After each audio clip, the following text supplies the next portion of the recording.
बांधवांनो, मी स्वराज्य प्रभू शेंगे इयत्ता 6वीची विद्यार्थिनी या पवित्र क्रांतिदिनी नेताजी सुभाषचंद्र बोस यांच्या विषयी तुमच्या समोर उभी आहे. कदम कदम बढ़ाए जा खुशी के गीत गाए जा. ये जिंदगी है कौन की, ये जिंदगी है कौन की, तू कौन पे मिटाएगा, तू कौन पे मिटाएगा. मी सुभाषचंद्र बोस बोलतो. त्याला जग प्रेमाने आणि आदराने नेताजी म्हणून ओळखतं. आज 9 ऑगस्ट क्रांती दिन हा दिवस फक्त पुस्तकातील इतिहास वाचण्याचा नाही, तर आपल्या नसानसात आणि रक्तात देशभक्तीची धगधग शेकोटी पेटवण्याचा दिवस. इंग्रजांना वाटत होतं की आपण फक्त कागदावर विनंत्या आणि अर्जांची भीक मागितली की ते हा भारत देश सोडून पळून जातील.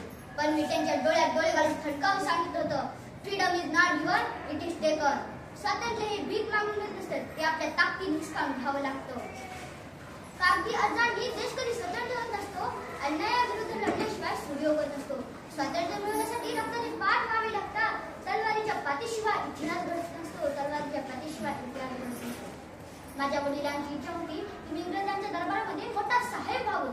मी रात्रंदिवस अभ्यास केला आणि लंडनची जगप्रसिद्ध ICS इंडियन सिव्हिल सर्व्हिसची परीक्षा पास झाली. संपूर्ण जगामध्ये 4था क्रमांक आला मला. इंग्रजांच्या सरकारमध्ये उच्च हुद्दा, बंगला, गाडी आणि प्रचंड ऐशोआराम माझ्या पायाशी लोळून घेत होता. पण जेव्हा मी माझ्या भारत मातेकडे पाहिले तेव्हा तिच्या पायात गुलामीचे जाळ साखळीने अडकलेले होते. माझे बांधव इंग्रजांच्या चाबकाचे फटके खात होते. मग सांगा, मी त्या इंग्रजांची चाकरी कशी केली असती? मी एका क्षणात त्या ICSच्या अलिशान नोकरीवर लाथ मारली. इंग्रजांनी मला रोखण्याचा प्रयत्न केला.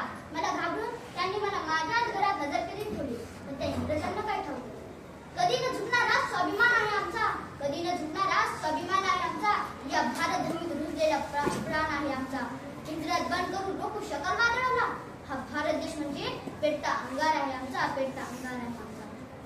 ब्रिटिशांच्या डोळ्यात धूळ फेकून मौलवीचे रूप वेषांतर करून मी रात्रीच्या अंधारातून घरातून विसरलो. पेशावर, काबूल, रशिया, जर्मनी जीव धोक्यात घालून मी थेट जपान गाठले. परदेशात जाऊन मी गप्प बसलो नाही. मी तिथे भारताच्या स्वातंत्र्यासाठी एक फौज उभी केली, आझाद हिंद सेना.